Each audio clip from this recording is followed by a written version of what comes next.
All right. Okay. So here we are for another episode of AmeriCorps Alumni Network. I'm Nikki Fiacco, for those of you who are newly tuning in. This is where we have conversations with national service members, alumni, AmeriCorps alumni. As you can see, there's a plethora of ways of being an AmeriCorps alum. And I'm so excited to be here with Kate Morton, who served in NCCC, and she's going to give us her background and highlights of her service year and then what she's up to now, and some sneak peeks of what's going on in her world. But for those of you, again, who are tuning in for the first time, Nikki Fiacco, I'm an AmeriCorps alum. I served in 2012 in state and national program. I served in Anne Arundel County, Maryland, where I was in environmental education, supporting regional parks in recruiting volunteers for their environmental education. I had a transformative experience in AmeriCorps, which led me to be the executive director of the State Service Commission for Maryland, working under the Hogan administration, and also down in South Carolina for a bit, working in their service commission. You guys are amongst over 1 million people who have served in AmeriCorps. Like, we are 1 million strong, and we're growing, and we are leaning into service, and I'm hoping to bring us all together so we can connect, share our experiences, and leverage the opportunities that we have through our networking experiences. I talked to somebody the other day. This is like networking at a different level. So I could go on forever, but this is all about Kate. So Kate, why don't you go ahead and introduce yourself, and let's dive into how you found AmeriCorps and what your service year was like. Thank you so much, Nikki. And it's such an honor to be here. I'm actually celebrating my 20-year anniversary of having joined AmeriCorps this year. So I was in NCCC in 2003. And if you know, it is NCCC, not NCCC. So just that. Can you say what that stands for? Because I always get that wrong. Yes, I can. It is the National Civilian Community Corps. Thank you. And even though it's on my patch on my sweatshirt, I still have to remind myself too. NCCC. So I did that in 2003, and it was absolutely life-changing. And my family and my wife are so tired of hearing me talk about how amazing it was. I really got myself into an Uncle Rico situation, like from Napoleon Dynamite. And so I'm so excited to be here, where someone will actually let me talk for 45 minutes about my entire AmeriCorps year, because it was so awesome. So I grew up in Connecticut. That's where I'm from, and I always knew that I wanted to be something to do with a helping profession, whatever that was. I had no idea. And when I graduated from high school, I didn't have a job. I started to take some classes at a community college, and then I walked into CVS one day, and they had a sign saying that they were hiring for a pharmacy technician, and I was like, well, I don't really know what a pharmacy technician was, but I thought, okay, it might be kind of cool to wear a white lab coat at work. And, this seems like a legit maybe career move for me. I'm going to go for it. And so I got a job as a pharmacy tech, and I was taking community college classes, and I was kind of going on like that for a while. And then in one of my community college classes, I met up with a friend who I'd known from high school, and she said, I just got back from my year with AmeriCorps and NCCC. You have to do it. It's totally transformative. It changed my life. It's, the best memories I've ever had. You have to do it.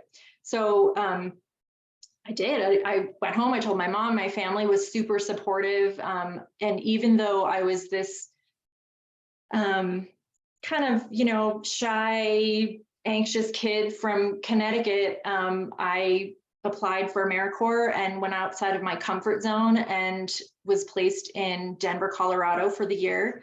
And I had, again, a lot of support from my family, and it was, little did I know I was going to be outside of my comfort zone for the entirety of the 10-month service year. And so just for those of you who don't know what NCCC is, I feel like there's just so many different ways that you can serve, like you said, Nikki. So it is it is a team-based program. And so you're put on teams of 10 to 12, maybe 15 people. And then you go around, you're assigned to a base. And there's 5, maybe 6 bases nowadays. Back in my day, there were only 5. And you're paired with people from all around the country, and you're serving on these community service teams for the whole year. And so your year gets broken up into 4 projects, and you know, each project is different. And so you travel and you serve these projects, and the program covers all of your living expenses and your travel expenses.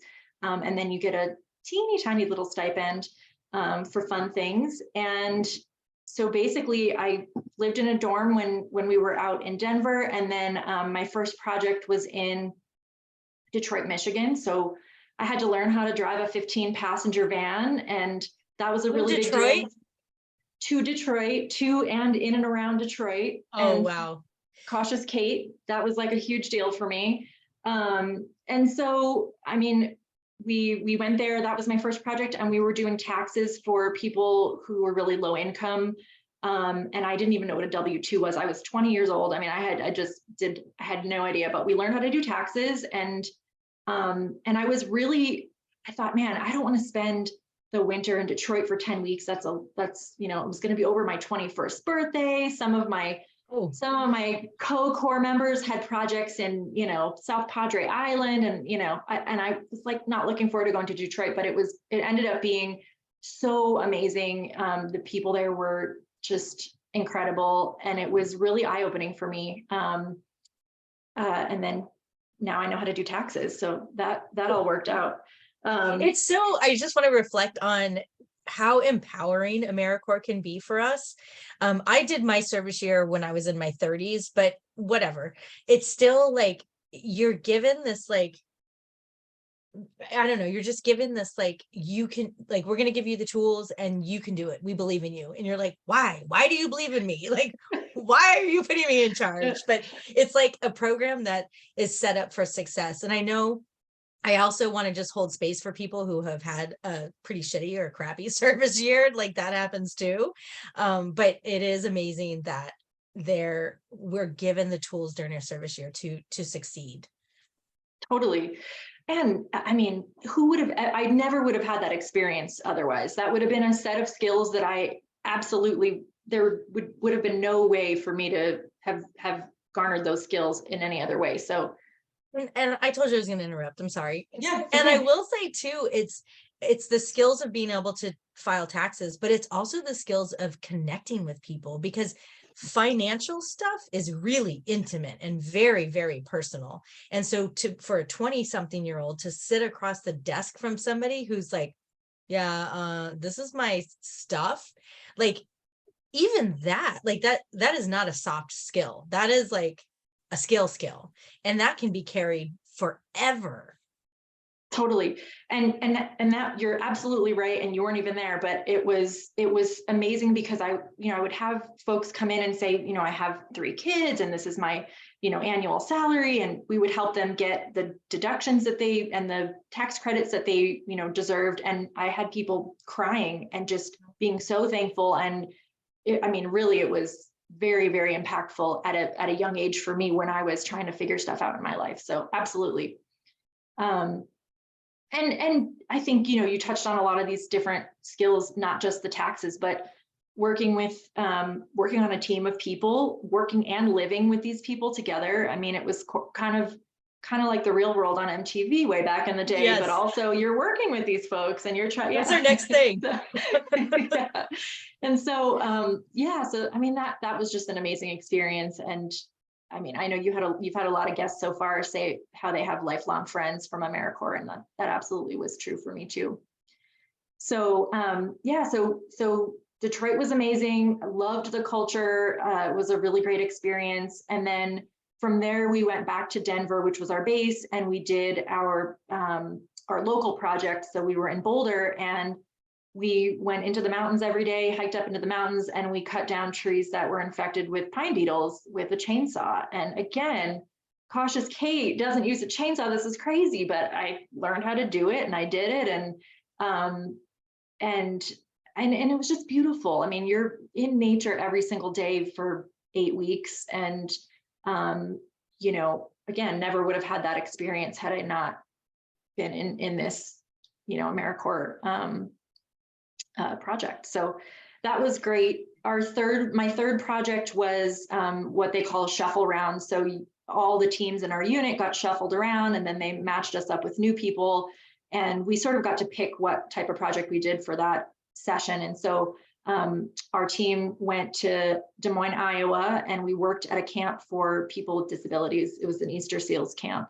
So we lived with the campers. We lived in the cabins on the at the camp, and learned all about healthcare and how to help people have fun in different ways if they had different abilities.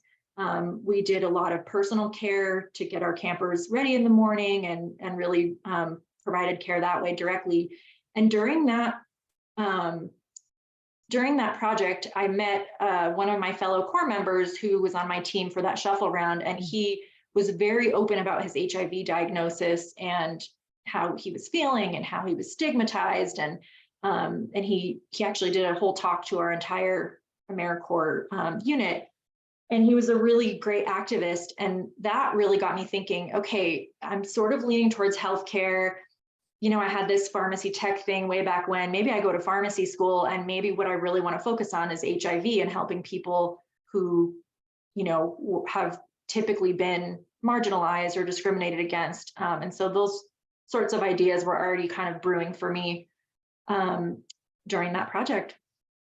And then after that, I was back with I'm gonna just circle back around, because one of the things that you shared with me when we chatted last week was that you had a colleague when you were at CVS say you should go to pharmacy school, and you were not confident in yourself. I mean, that's what you share. I don't want to put words in your mouth, but yeah. You know, also I think that is something that's really important when we think about our service years, that somebody already said, hey, you should do this, and you're like, no, that's not for me. But then you're going through this experience and you're like, wait, I could actually make a difference. Yeah. I don't know if you want to reflect back on that, but it just made me think about like how you were like, I couldn't do this, and then you were like, oh, maybe I want to do this.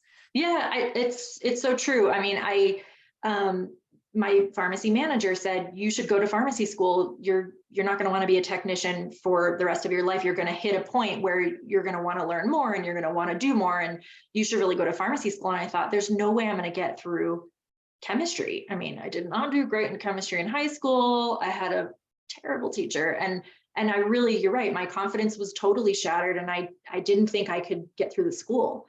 And so I think it really took all of this time in AmeriCorps, being outside of my comfort zone for 10 months at a time. Literally every single thing I did, from I never had lived away from home before. I mean, I had to learn how to cook and feed 12 people. We learned how to budget, grocery shop. I mean, just sort of run a household, so to speak, with 10 of my closest friends. And so all of these things, I think over time really got me sort of used to and more comfortable, and sort of maybe reset my comfort zone a little bit, so that by the end, I was like, okay, I have a clear path forward. I know what I want to do, and I'm going to do it. And if I fail trying, who cares? I'm going to do it. You know, I'm going to try. So my last project was, again, with my core team, and we were in South Dakota on a reservation, living in a 1.5 wide trailer with 10 of us. And we were there to open up a Boys and Girls Club on the reservation. And this was a really rural area. It was a really small reservation. We were probably 30 or 40 miles from grocery stores, laundry, you know, any restaurants or anything like that. And that also was really, really impactful for me. I got to see a lot of health disparities, and a lot of folks, you know, struggling with different things in the healthcare arena. There was a lot of folks that I met who had different addictions and, you know, different substance use disorders. Teen pregnancy was super high. And so I got to learn quite a bit about that, and just sort of, I mean, just in general, rural healthcare and sort of how that structure is, you know, works. And so that, I think, really fed in again, to sort of this plan that was brewing for me that, hey, these are the things that I want to focus on. I want to be in healthcare. I like pharmacy. I've been a pharmacy tech before. I sort of know what that is. That seems familiar enough to me, but I really wanted to, go full speed ahead with that. And so I ended up moving to New Mexico after my core year. And because I really liked the Southwest region, I thought that, I didn't think I wanted to go back to Connecticut. And had you asked me 12 months before that, I would have said, absolutely not. I'm not going to move away from home. That's crazy. But one of my fellow Corps members said, you should go to the University of New Mexico. It's a really diverse place. The culture is really amazing. It's super unique. I think you're going to really like it. And so I went and toured the school, and next thing I know, I moved there and started doing my prereqs for pharmacy school. So cool. That's so cool. And I mean, by traveling around the country with NCCC, it opened up like, oh, there is life out of, you know what I mean? I just feel like we come from like such a small shelter, or some of us come from like a small sheltered sort of like, it's hard to think about like the moving basically across the country, across the country and down, it's like, how could I make this, like, how could I even do this? But then you're living out of a duffel bag, right? Yeah. Like Yeah. I'm working with a Vista member who did NCCC, and he said his experience with NCCC helped him learn how to pack, because he had a duffel bag and he had a tent, like it was like, but it just opens up the possibility of like, oh, well, I can do this. It's just, it makes things available. I love how you framed that you reset your comfort zone. And I like, that's a thing. Like, I feel like that is a thing. Like, yeah, I just think that is, it's, yes, I think a service year can definitely make you reset like what you're comfortable with. Like so many times the project can be ambiguous, and it's like, we just need you to do this. And you're like, what are the steps to do it? Right. And they're like, you figure it out. It's like, oh my God. Okay. So I love that. I'm going to use that. I think it's great. Please do. All right. So you were in North Dakota and your mind was blown. Yep. And I was ready to just jump in. I thought maybe I'll work for Indian Health Services, or the Public Health Corps or something like that. I was really, really interested in public health and wanted to continue working with folks who don't usually have access to healthcare, or, who may have faced discrimination or, some other inequities. And that became really interesting to me. So, and I think a point that you just made a few minutes ago, in terms of pulling these skills and, just sort of figuring things out. I think, AmeriCorps' slogan, at least 20 years ago, was getting things done. And, Yes. I mean, that's really one of the skills and one of the experiences that I still call upon today in my career, where, I may not know how to do stuff. You're charting your own course a lot of times and you're just sort of figuring it out. But, you sort of get used to just figuring it out for a year. And like you said, some of the projects may be a little bit nebulous. You may have to pivot a little bit based on, maybe once you get to the project, it was a little bit different than the project description that you got on your way there. I mean, for a million different reasons, having to pivot and having to just figure it out. And I think the fact that that was part of the culture of AmeriCorps, just sort of go in, ask questions, look it up, research, try something, see if it works, work with your team and see who's got the best idea in terms of how to move this thing forward, but get it done. And we did. And that's definitely stuck with me over the past 20 years for sure. That's amazing. And so you kind of talked about how you did your service year, and I love how you shared so many details about the different projects that you have, or that you did during your service year.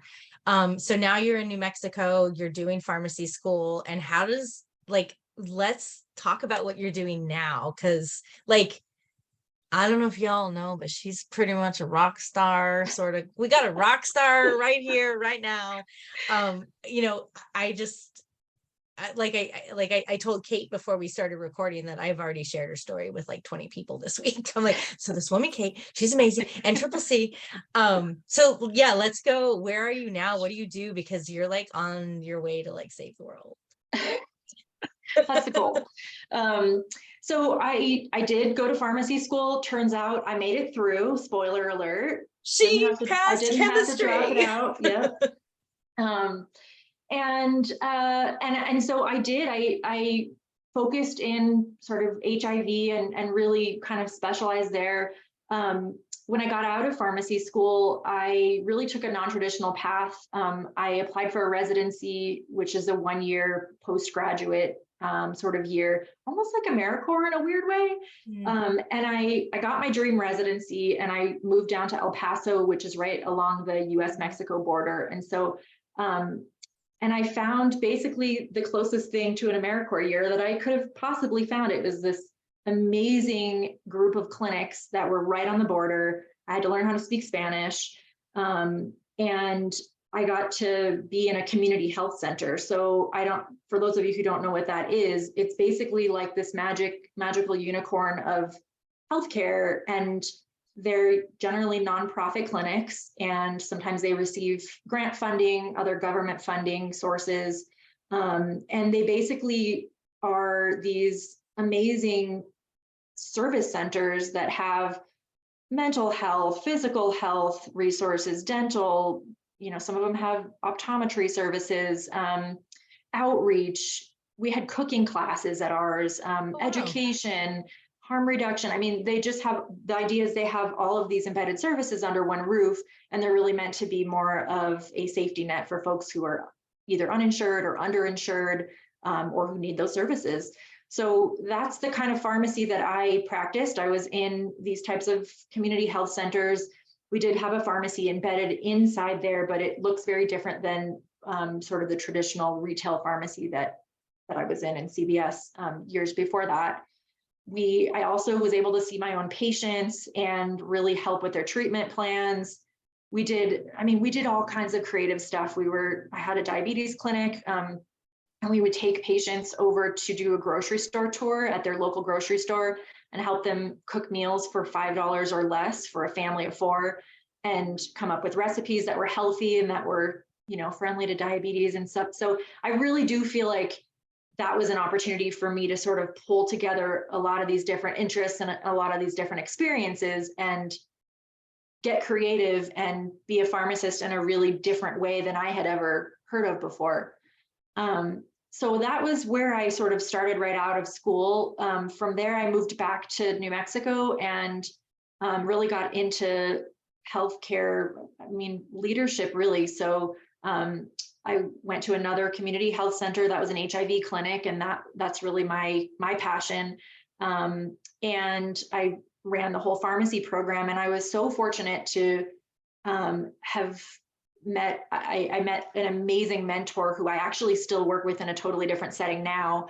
And she really helped me sort of define what kind of leader I wanted to be. And I remember feeling like, but I really want to help people. I like the direct service stuff. That's my thing. And she said, I think you're really going to like being a leader because you're going to be taking care of and helping the teams that are then taking care of the people. And I think you're going to enjoy designing programs and, making change in a bigger way. And I really did.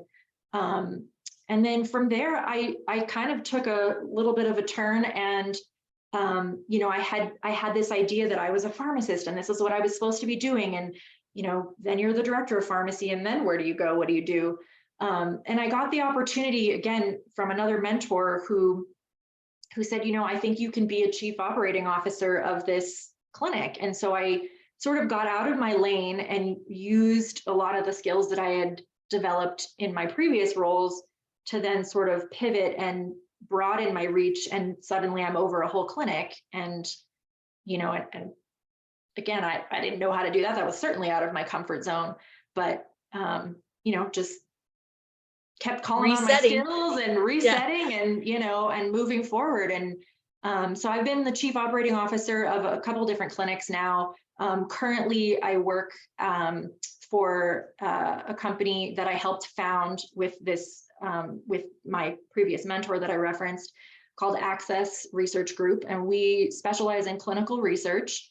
And we mostly have clinical research trials for folks living with HIV or who are at higher risk for HIV. We've done a lot of COVID work, a lot of clinical trials related to COVID testing and testing for chlamydia and gonorrhea. And so we really use clinical research as a gateway to care for folks in the community. So clinical research, you don't have to have insurance.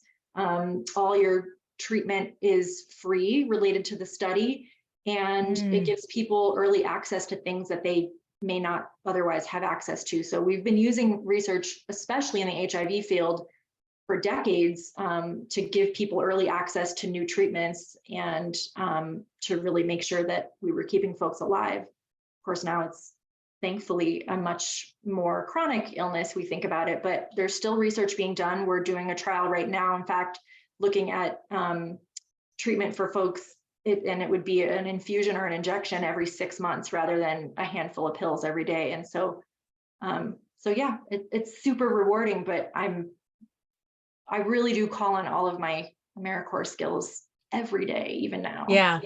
So would, if people are interested in participating in the research, is it a regional or local? Like, what's the scope of that? Yeah, good question. It is pretty local or regional. We actually have two clinics in New Mexico. We have one clinic in Salt Lake City now, and then we also have one in El Paso, Texas, very close to where I did my residency. So we have a few different locations, but there also are lots of other clinical trial sites across the country, and it could be a really good option for folks to look into. So when you're doing a clinical research, how long does that usually last? Right? Because if you're doing, like, can you research forever? Technically, I don't know. Yeah, I mean, it really just depends on the study and what the study is aiming to do. So for some of our HIV trials, we're in that for the long haul. Maybe some of them are a couple of years long, and we're really studying folks to see how they do years out from their treatment. We also have shorter trials for, we're doing some trials right now looking at new ways to test for COVID. And those are much shorter trials because we collect the specimen, we run the test, and I mean, that visit's over. And so, yeah, it just kind of depends, but it's typically a mix. So thinking about, like, you brought in a lot of your skills that you had got from NCCC into what you're doing now. I was thinking as you were talking about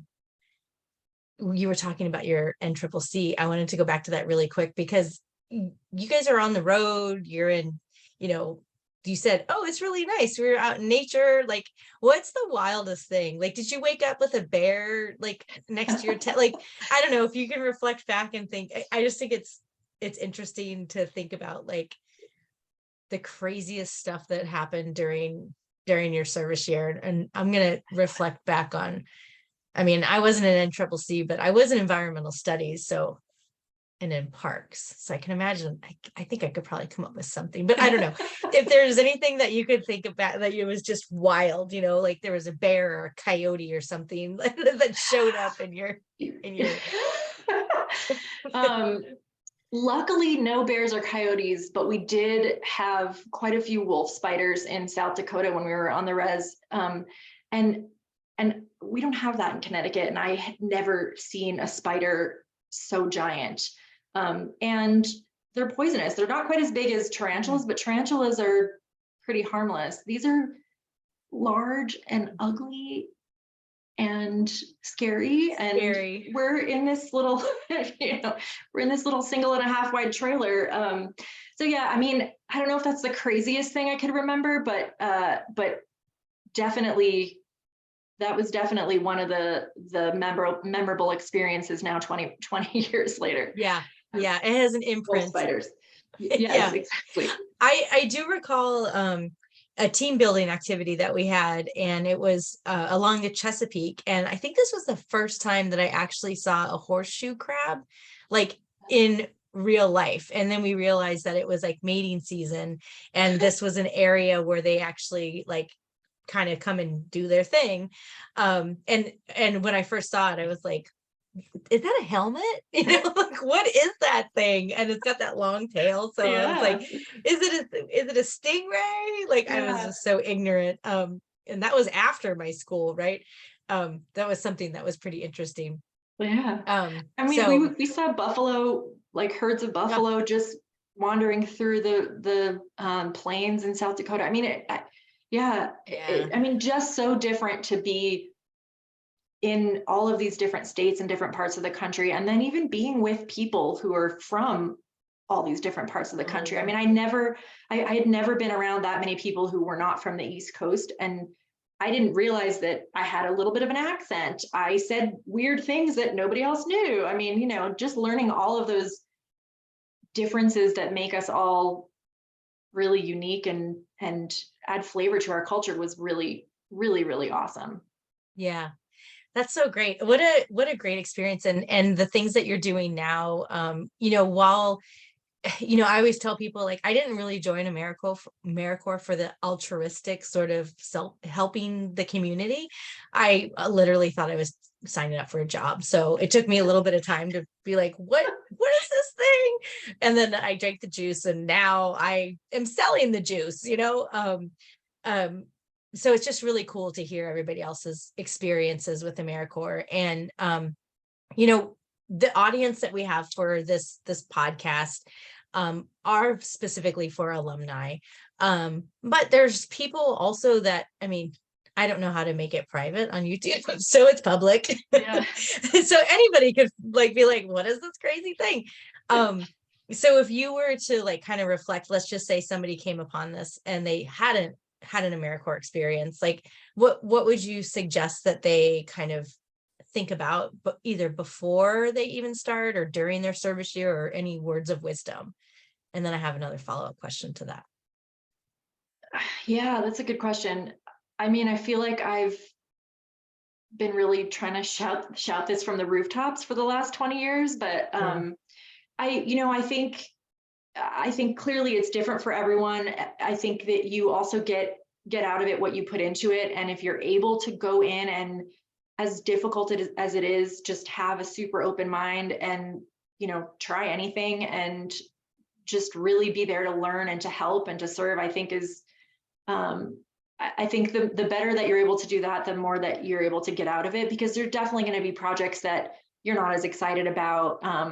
They're not your first choice. I, there were a million other projects that I probably would have picked over some of the ones that I got assigned to, but in retrospect have been just so excited that I got what I got, because Mm-hmm.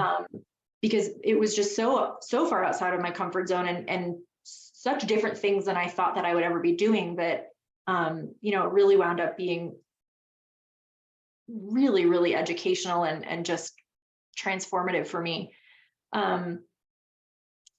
So I think, yeah, I think I would just recommend A, doing AmeriCorps, B, going into it with a really open mind and really just sort of be open to what your service year has to teach you and what you're able to contribute to your team.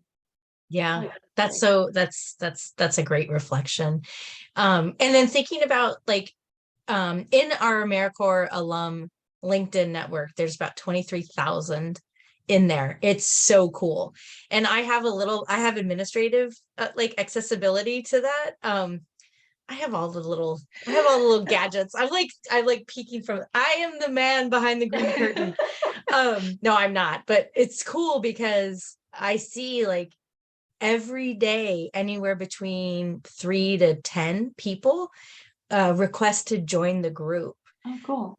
And what I think is just so exciting is that we have a shared but different experience, right? Like I didn't do NCCC. I was in one place, whatever. But thinking about like our larger AmeriCorps alum network, and I didn't prep you for this question. So if you're like, I don't know, what like I don't know, what would you want the network to either think about or know, or because there's a lot of us, and I feel like if we galvanize around service, and again, I'm not saying that in like the altruistic, let's go in and solve all the problems, Of because course. we can't do that, right? Like, but I feel like during our service year, we had to learn how to bridge polarization. And I feel like this is a moment for AmeriCorps alums to come together. And again, at the top here, all these different ways of serving, of coming together and like just doing something magnificent. So if you were to leave like some message or something for our AmeriCorps alum group, what do you think that like we could think about? And I mean, it could be based around the work that you do, because it's so far out of the scope of like anything. I was like, wait, what? You're a pharmacist and you see, I don't understand this. Can I just come see you? Oh yeah. And I did say, don't start sending your medical records to Kate. Like she doesn't, don't do that. Can you read my blood work? Yeah, right. Yeah, I mean, you're right. That's a broad question. And I think that there's probably 100 different ways to answer it. But I think one thing that sort of as I'm reflecting on all of this is, well, two things. One is I think it's important to keep volunteering and keep serving somewhere, doing something even after your AmeriCorps year.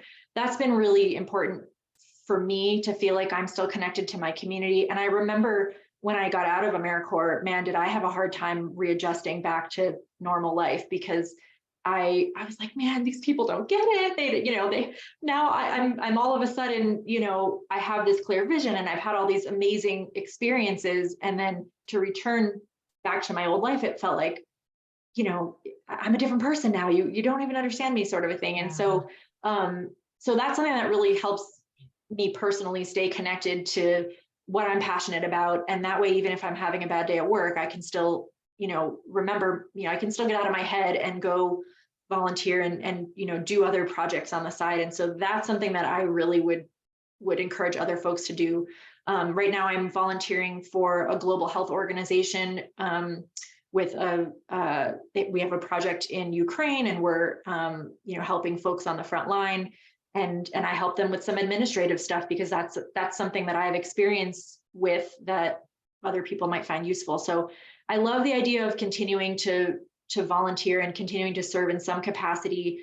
I think it's amazing to stay in contact with one another through platforms like LinkedIn and others.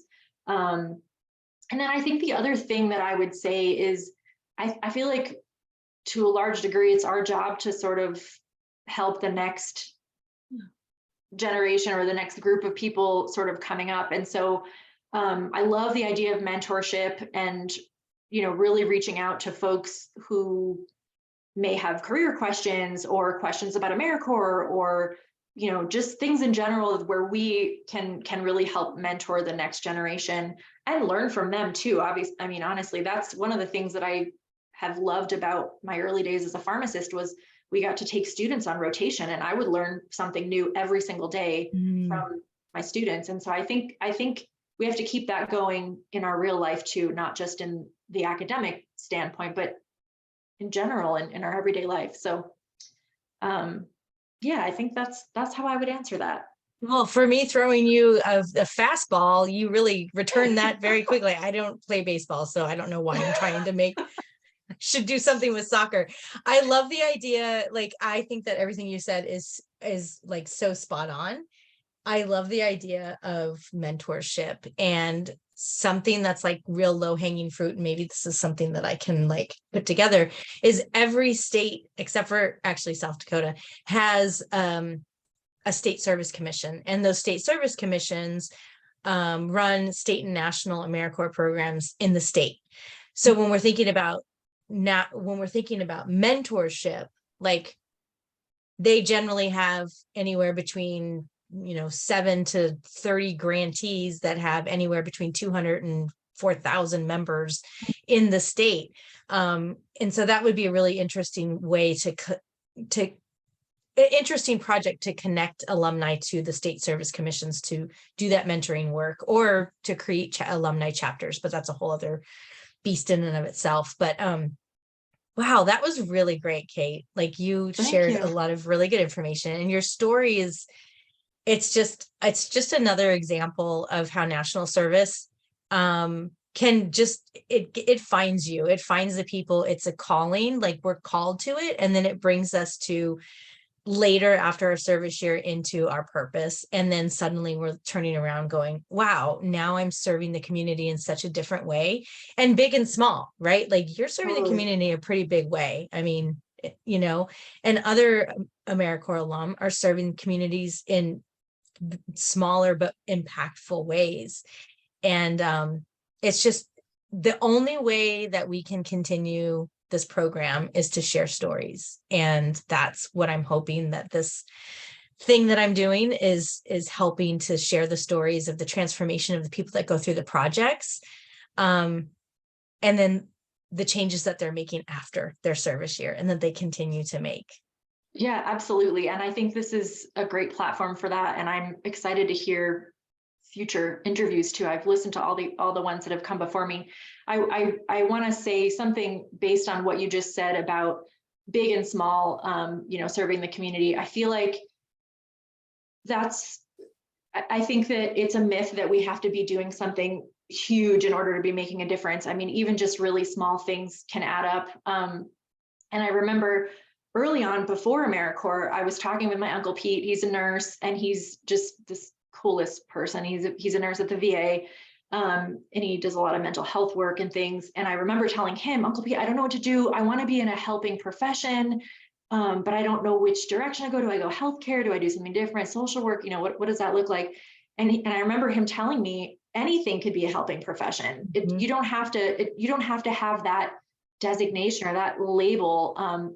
You can pick anything and find a way to help people and serve your community in doing that. So at the time I was like, do I want to be an architect? I had like all kinds of different ideas. And he's like, great, be an architect. That can absolutely be a helping profession. You can work for Habitat for Humanity. You can, donate some of your time to help work on projects that you're passionate about. I mean, so I think that would be the other message to leave folks with, is that you don't have to have this grand plan. It could be small steps, that really add up and make a difference. And also, it doesn't matter what your technical profession is, you can always find a way to make it service oriented. And I think that's what we need to keep remembering.